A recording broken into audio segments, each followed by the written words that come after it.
It was a stormy day on Thursday, December 11th, 1986, when Nancy Hyer received a call from her new friend Billy asking her for a ride home from his father's house. As her sister and mother watched Nancy pull out of the driveway into the night to make the 65-mile drive to reach him, both felt concern gnawed its way inside of them. That feeling would turn out to be more than just your everyday worry. I'm Amanda Morgan, and this is New York's Dark Side.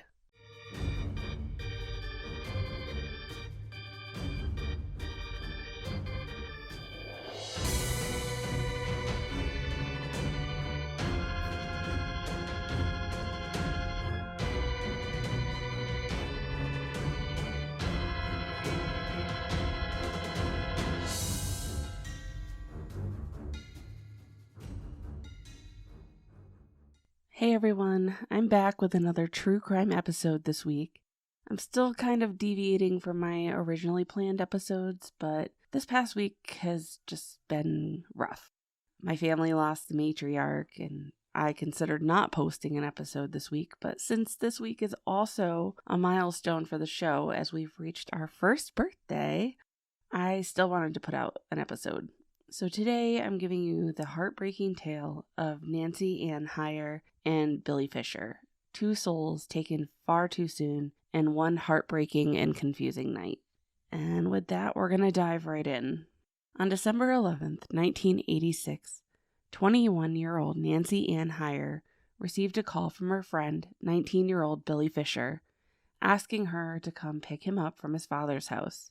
It was getting late and the weather was terrible, but Nancy felt obligated to help Billy even though he was currently staying about an hour and a half away, and she hadn't really known Billy that long. Nancy had met Billy in a chance encounter on Thanksgiving. She was on a train in Southampton, New York, trying to make her way home to Hicksville, Long Island, but she had become hopelessly lost and was beginning to panic. Noticing her distress, Billy approached her and offered to help, and actually escorted her the 65 miles home safely. Nancy also knew of the situation Billy was in. Billy was seriously ill with a chronic lung disease called cystic fibrosis and was unfortunately dealing with a large amount of medical debt from all the bills that come along with getting treated. He had reached out to his father, whom he had been estranged from, for help dealing with the medical bills. The relationship between Billy, his brother Jason, and their father, William Peter Fischer, was difficult, to say the least. William had moved out on the family when Billy was just a toddler. When William had remarried and his new wife found out that William had two sons, she encouraged the boys to move in with them, and so they had, hoping to rebuild a relationship with him. But William made it very clear to both Billy and Jason that he didn't want them living in the house or around him at all. William Fischer lived in Southampton, worked for a car dealership in Manhattan, and was doing very well for himself. He worked in both sales and customer relations at the dealership and was making about $100,000 a year. Billy had moved back out of William's home, returning to live with his mother Patricia for a time, but had recently rented a room in Central Islip, and due to his medical bills and a recent stay at the clinic at Good Samaritan Hospital, he had become behind in his rent payments. After reaching out to him, William had invited Billy to stay for the weekend so they could discuss his mounting medical bills. But after staying one day, Billy reached out to Nancy for a ride. When Nancy told her sister Deborah and her mother Joan that she was planning to pick up Billy, they both expressed concern with the weather and the late hour, but Nancy was determined to help her friend after all he had done for her. So she headed out to Southampton. Joan worried about Nancy that night, and that worry would spread the panic by the following morning when Nancy hadn't come home, and she hadn't called to let her know that she was going to be delayed due to the weather or was planning to stay somewhere. Nancy hadn't been gone long enough at this point to file a police report, so Joan and Deborah did the only thing that they could at this point. They went through Nancy's room, and they were able to find the phone number for William Fischer. They called to check in to see if Nancy was there, since it was very unlike her not to have checked in. And I can only imagine the anxiety that Joan must have been feeling at this point as she listened to the phone ring, hoping that someone would pick up on the other end. William did answer the phone, and he was very cordial and told them that Nancy had actually arrived last night. He would tell them that the three of them, himself, Nancy, and Billy, all had dinner and drinks together, and then Nancy and Billy had left together. He seemed to express equal concern that there had been no contact from either Billy or Nancy after they had left, but he reassured Joan that he thought that maybe Nancy and Billy had made some other plans together on the way home and that they would be in contact soon. While this might have made Joan feel slightly better, for maybe just a moment, it did not alleviate her concern for Nancy. On December 12th, with still no contact from Nancy or Billy, Joan filed a missing persons report for Nancy with law enforcement. Unfortunately, there was not a lot that police could do at this point, as there appeared to be no sign of foul play. Joan was determined to find her daughter, however, and she began to repeatedly call William, trying to get more information from him about that night, since he was the last one to see both Billy and Nancy. The more that Joan called, the more hostile that William would become, and the more suspicious Joan would become of him. What was he hiding? Why was he getting angry at her for calling? On December 13th, the Good Samaritan Hospital held a Christmas party, which Billy had planned to attend and had invited Nancy to be his guest. Police were watching the party and were hopeful that the two would arrive, but there were no sign of either of them. Joan, desperate to find her daughter, hired a helicopter to search for her car, but they couldn't find it. Things were at a standstill in the search for Billy and Nancy until December 21st, 10 days after their disappearance, when law enforcement received a call about an abandoned car in Southampton at the Elks Lodge on North Hills Road. This was about 2 miles from William Fischer's home. The car would turn out to be Nancy's 1981 Pontiac Phoenix, and it had been parked in the parking lot at the Elks Lodge for several days. Inside the trunk of the car, police would make a heartbreaking discovery. Billy was found wrapped in a blanket, and underneath him was the nude body of Nancy, also wrapped in a blanket. Billy had been shot with a small caliber handgun a total of 18 times, mostly to the head and at a close range. There were signs that he had been dragged to the car. The autopsy showed he had pebbles in his back and his pants were ripped. Nancy had been stabbed twice, once in the liver and once in the heart. I did not see any discussion of sexual assault with her in the source material. The car had been completely wiped clean of fingerprints. Around the time that police were discovering the bodies of Nancy and Billy, neighbors of William Fischer began to report some strange activity occurring at his home. He was noted to be doing some light remodeling of his master bedroom around 3 a.m. Just, some light spackling and painting, as one does. Police would secure a search warrant for William's home, and the first search was conducted on December 31st, 1986. They would come back and conduct a second search on January 17th, 1987. The second search was fruitful. Police noted several indentations on the wall of the master bedroom that had been spackled and freshly painted. Removing that section of the wall, they would find 3 bullet holes and recover 2 .22 caliber bullets. One of the bullets had a hair fused to it, and this hair would be matched to Billy. William owned a .22 caliber Marlin semi-automatic rifle, which was consistent with the weapon used. He would tell police that he had given that gun to Billy.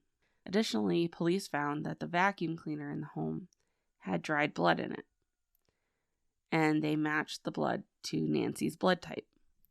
There were also paint chips on the blankets found around Billy and Nancy that they matched to the paint in the master bedroom. Using luminol, they found a large amount of blood in the hallway immediately outside the master bedroom, which they believed was where Nancy was stabbed. On February 25th, 1987, a warrant was issued for William Peter Fischer for 2 counts of second-degree murder in the death of Nancy Hyer and Billy Fischer. There was a big issue, however. William had taken off at this point. The last reported sighting of him was on February 10th when he went to visit his stepmother in Farmingdale. William's car, a blue Mercedes-Benz, was found on February 27th in the parking lot of JFK Airport, where it had been abandoned on February 11th. Upon further investigation, police would find that William had taken out a second mortgage on his home for about $100,000. He had reportedly told neighbors that he had taken this money out to pay his lawyer, but now he was in the wind. William Peter Fischer has not been seen since, and has not been brought to justice for the murders of Billy and Nancy. It's unclear at this point if he's even still alive, but this is still considered an active case and they are still looking for him. Back in May of 2019, there was some increased publicity on this case as police are still looking for him. William Peter Fischer would be approaching 80 years old at this point. He is 5'11", 185 to 200 pounds, had blue eyes, and had salt and pepper hair with a receding hairline at the time of his disappearance. He has a tracheostomy scar on his neck and a tattoo on his right bicep that reads Mary. I've posted pictures of him on our social media and on the website for this episode. There is an age-progressed photo included as well. I don't know if he's still alive at this point. I don't think anyone really knows. He had a lot of issues with alcohol at the time of his disappearance. He was also using cocaine. So, I mean, there's some speculation that this could have just been an alcohol and drug induced crime, but like the motive just doesn't make sense. What drives someone to do that to your own child? And poor Nancy is just in the wrong place at the wrong time. It's just so heartbreaking and confusing. It's just so senseless. And it doesn't seem like anyone knows why or what the motive was behind all of this. It just makes no sense. Yeah, so this case was featured on a couple of different shows over the years. It was on America's Most Wanted. It was on Unsolved Mysteries. William Peter Fischer has been on the New York's Most Wanted list for more than 30 years. The FBI did end up getting involved, and he's been listed on Interpol. So I don't know. I don't know if he fled the country or if he's still somewhere in the United States, but they are still looking for any information on his whereabouts. If you have any information on the whereabouts of William Peter Fischer, please call New York State Police at 631-756-3300. Don't forget, you can follow the show on any of our social medias. We are on Facebook, Instagram, or X. We're also on Patreon, and I'm hoping to get back into the swing of having early release episodes on there soon. All our source material is listed on the webpage for this episode, which is linked in the show notes below. Thank you so much, everybody, for the past amazing year, and everybody, especially those of you that have been listening from the beginning as I've, kind of learned to fine-tune things and improve the equipment, improve my editing skills. It's been such a great year. I know I say this quite a bit, but I am just so humbled at what this show has grown to become and look forward to another great year ahead. Yeah. Stay tuned because I've got some exciting stuff going on. Thanks again to Keystone Cold Cases. We did a promo swap a couple weeks ago. I ran their promo a couple times. So if you haven't checked them out, please do. They're great. They're running a promo for my show right now. I'm working on some different collaboration opportunities with some other podcasts that I'll be hopefully announcing soon as we come to the end of getting that all situated. It's early. I don't know. I haven't finished my coffee yet as I'm recording this. So if I sound a little drained and it's because I am. Anyway, I hope everyone has a great week ahead. I will be back next week with another new episode. Just wishing positivity and curiosity on everyone.